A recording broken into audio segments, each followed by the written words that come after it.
Dear student, मैं दीपक वर्मा आप सभी लोगों का अपने और आपके प्यारे से चैनल डीएसवी फिजिक्स में स्वागत करता हूं। कैसे हैं आप लोग बच्चों? मैं उम्मीद करता हूं आप लोग बहुत अच्छे होंगे।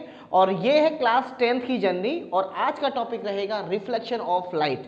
क्लास 10th में एक बहुत ही इम्पोर्टेंट चैप्टर है जो क्लास 10th के जो बच्चे हैं उनके लिए ये आता है, रिफ्लेक्शन ऑफ लाइट। और बच्चों यहीं से ही ये एक बिल्डिंग ब्लॉक है रे ऑप्टिक्स का। यहाँ से आपका रे ऑप्टिक्स स्टार्ट भी हो जाता है और रे ऑप्टिक्स में रिफ्लेक्शन ऑफ लाइट बहुत बहुत ज़्यादा इम्पोर्टेंट है। अगर आप यहाँ से अपने कंसेप्ट को बनाते हैं तो आगे 12th में भी आपको हेल्पफुल रहेगा और आगे कोई सा भी कंपटीशन नहीं, चाहे जेई मेंस की बात करें, चाहे एडवांस की बात करें, चाहे नीट की बात करें, वहाँ पर आपके लिए ये काफ़ी उपयोगी साबित होगा। ठीक है, तो आज का लेक्चर रहेगा बच्चों रिफ्लेक्शन ऑफ लाइट। बच्चों रिफ्लेक्शन ऑफ लाइट की अगर मैं बात करूं तो सबसे पहले इसकी शुरुआत होती है लाइट नामक चैप्टर से, है ना। लाइट जो चैप्टर आपको दिया हुआ है, लाइट में क्या है बेसिकली, जैसे मान लीजिए हमें सूर्य का प्रकाश, सूर्य से जो प्रकाश आ रहा है वो हमारे पास में आ रहा है। ठीक है, इसका मतलब क्या है कि जो लाइट है वो किस टाइप की थ्योरी को फॉलो करती है, तो आज हमें ये समझना होगा। बेसिकली आज का जो लेक्चर रहेगा बच्चों वो इंट्रोडक्शन पार्ट रहेगा। इंट्रोडक्शन है प्रॉपर, रिफ्लेक्शन ऑफ लाइट है क्या, रिफ्लेक्शन होता किस में है, कैसे होता है, ये सब चीज़ हम आज के लेक्चर में जानेंगे। ठीक है, तो इसके लिए हमें समझना पड़ेगा जो लाइट है वो किस किस ऑब्जेक्ट पर आती है और कैसे आती है। तो सबसे पहले अगर हम बात करें टाइप्स ऑफ ऑब्जेक्ट की, तो टाइप्स ऑफ ऑब्जेक्ट, तो बच्चों हमारे पास में टाइप्स ऑफ ऑब्जेक्ट में दो टाइप के ऑब्जेक्ट हैं। एक ऑब्जेक्ट है ल्यूमिनस ऑब्जेक्ट और एक ऑब्जेक्ट है non luminous object. Luminous object and non luminous object.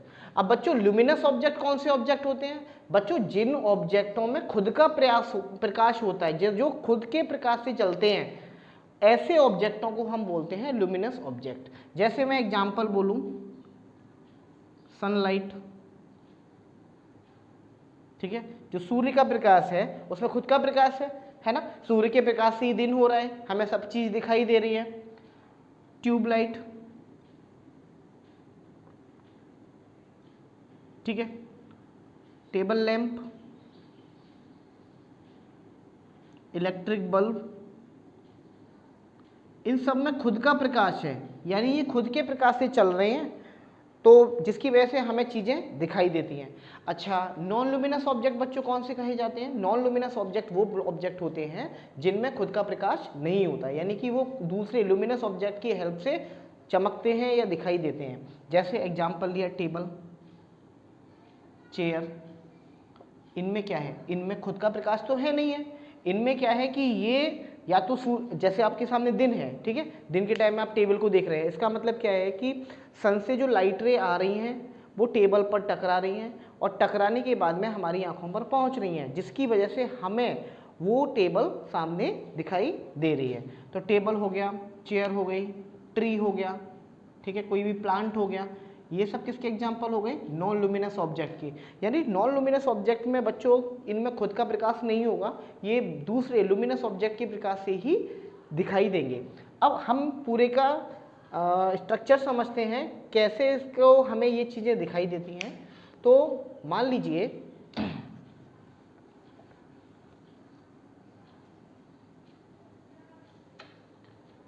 माना ये हमारे पास में कोई टेबल है, खूबसूरत सी टेबल, ठीक है, ठीक है। अब इस टेबल को देखना है। अब मान लीजिए ये लाइट आ रही है, ये सन है, अब सन से लाइट रे आ रही है, अब ये हर डायरेक्शन में जा रही है, हर डायरेक्शन में जा रही है, हर डायरेक्शन में, इसका ऐसा फिक्स नहीं है कि ये पर्टिकुलर किसी डायरेक्शन में नहीं जाएगा, ये हर डायरेक्शन में लाइट रे जाएगी, हर डायरेक्शन में। अब होगा क्या कि मान लीजिए ये टेबल है, अब इस टेबल पर लाइट रे जो जाएगी, अच्छा यहाँ पर मैं बैठा हुआ हूँ, यहाँ पर क्या है, ये हो गए हम,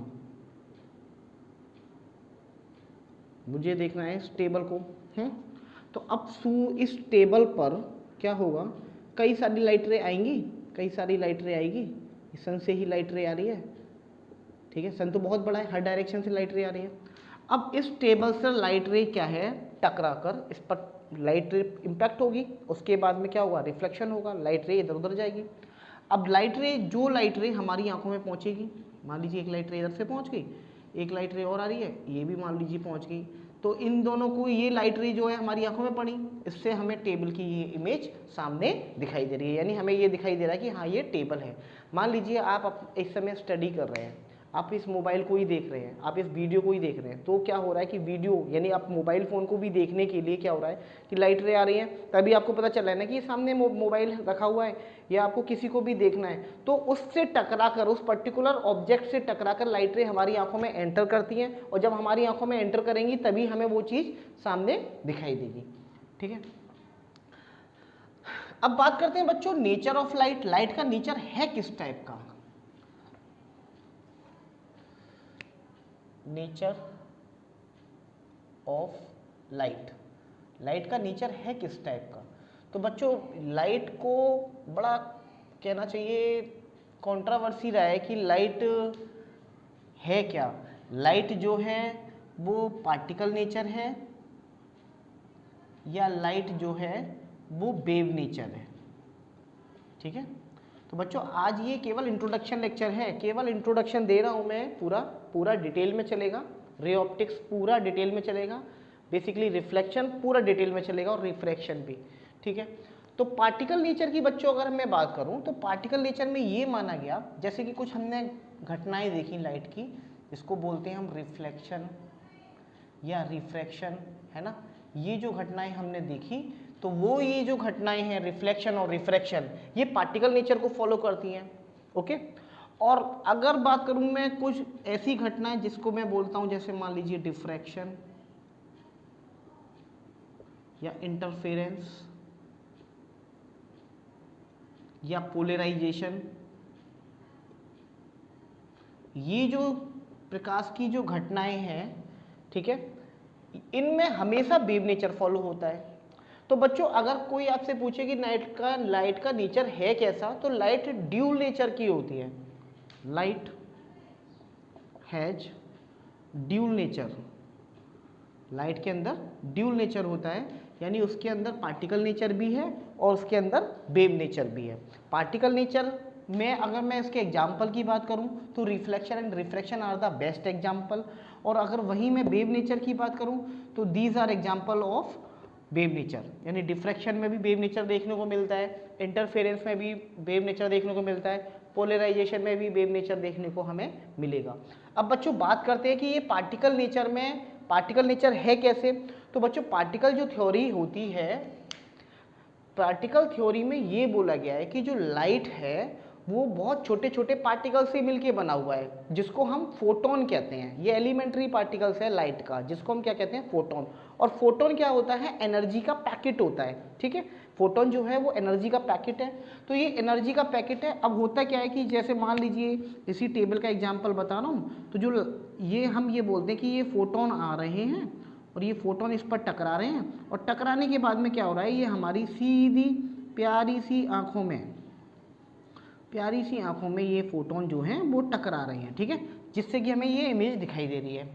ठीक है, ध्यान समझना, ये बिल्कुल बेसिक लेक्चर बता रहा हूँ मैं। तो वो है क्या, तो इस हिसाब से ये माना गया कि भैया ये तो पार्टिकल नेचर है, बिल्कुल सही बात है। तो पार्टिकल नेचर को एक्सेप्ट कर भी लिया गया, तो उसका जो रिफ्लेक्शन जो फिनोमिना है वो हमें समझ में आने लगा पार्टिकल नेचर से, जो रिफ्रैक्शन फिनोमिना है वो भी हमें समझ में आने लगा।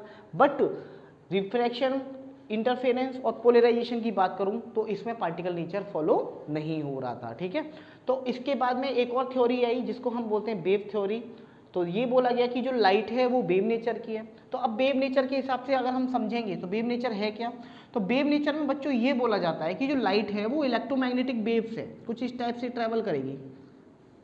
लाइट जो है वो इलेक्ट्रोमैग्नेटिक वेव से और कुछ इस टाइप से ट्रैवल करेगी। ठीक है, अब बच्चों इस जो लाइट है, जैसे हमें जो विजिबल लाइट है जो हमें दिखाई देता है, ठीक है, उसकी कुछ फ्रीक्वेंसी होती है और कुछ उसकी वेवलेंथ होती है। अगर मैं इसकी वेवलेंथ की बात करूं, ये हो गई लाइट की वेवलेंथ।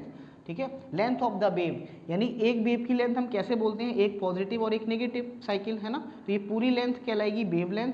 और इसकी जो विजुअल लाइट रे की जो वेवलेंथ होती है वो अप्रॉक्सीमेट होती है 4 into 10⁻⁻7 metre to 7 into 10⁻⁻7 metre, है ना। इसका मतलब इसकी स्पीड बहुत है, क्योंकि इसकी जो वेवलेंथ है वो बहुत कम है, और जो लाइट है वो वैक्यूम में ये बोला जाता है कि उसकी जो स्पीड है वो है अप्रॉक्सीमेट 3 इंटू 10⁸ मीटर पर सेकेंड, ठीक है।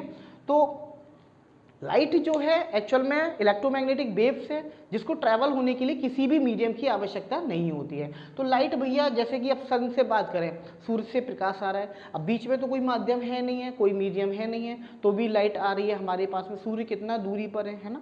तो हम यही कहना चाह रहे हैं कि इसको ट्रैवल होने के लिए किसी भी मीडियम की आवश्यकता नहीं है। लेकिन पार्टिकल नेचर क्या कह रहा है, मीडियम की आवश्यकता होनी चाहिए। रिफ्लेक्शन और रिफ्रैक्शन के फिनोमेना इसमें देखने को मिल रहे थे। वेव नेचर में हमें ये तीनों देखने को मिल रहे थे। तो बड़ा कॉन्फ्लिक्ट वाला कंट्रोवर्सी रहा कि भैया ये लाइट जो है वो वेव नेचर है या लाइट जो है वो पार्टिकल नेचर है। तो बाद में दोनों को एक्सेप्ट कर लिया गया, और एक्सपेरिमेंट में जब तक आप धीरे धीरे करके क्लास 12th में भी आएंगे तो ऑटोमेटिकली आपको समझ में आने लगेगा कि लाइट फाइनली जो है, जो एक्सेप्टेड रिजल्ट है वो ये है कि light has dual nature. Light के अंदर दोनों नेचर हैं, लाइट के अंदर पार्टिकल नेचर भी है और लाइट के अंदर वेव नेचर भी है, ठीक है ना। तो ये बच्चों आज का एक छोटा सा इंट्रोडक्शन लेक्चर था। आज से आपका रिफ्लेक्शन ऑफ लाइट स्टार्ट हो चुका है। नेक्स्ट लेक्चर में हम आपको प्लेन मिरर से रिफ्लेक्शन समझाएंगे, कैसे होता है रिफ्लेक्शन, लॉज ऑफ रिफ्लेक्शन क्या है, किस तरह से लॉज ऑफ रिफ्लेक्शन फॉलो करे जाते हैं प्लेन मिरर पर, और उसके कुछ अच्छे अच्छे न्यूमेरिकल जो कि बोर्ड लेवल पर पूछे जाते हैं, ठीक है। तो आप लोग डीएसवी फिजिक्स पर पढ़ते रहिएगा, मेहनत करते रहिएगा। All the very best.